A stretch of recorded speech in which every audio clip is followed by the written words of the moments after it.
புத்தர் ஞானம் பெற்றதும் தன் மனைவி குழந்தையை பார்க்க போகிறார். மனைவி கேட்கிறாள், என்னை விட்டு போனது பரவாயில்லை, ஆனால் என்னிடம் சொல்லிவிட்டு போயிருக்கலாம். நான் ஒன்றும் உங்களை தடுத்திருக்க மாட்டேன்.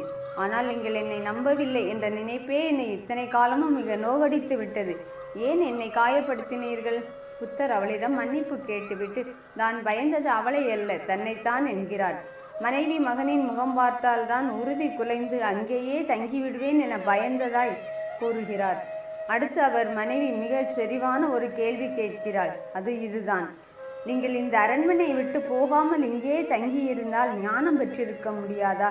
புத்தர் சொல்கிறார், தாராளமாக. அதற்கு நான் மலை, காடு, ஆசிரமங்கள் எல்லாம் தேடி அலைய வேண்டியதில்லை தான். ஆனால் இங்கிருந்து ஓடி போகும்போது நான் அதை அறிந்திருக்கவில்லை. உண்மையில் எங்கிருந்தாலும் எனக்கு இந்த ஞானம் கிடைத்திருக்கும், இடம் பொருட்டே அல்ல.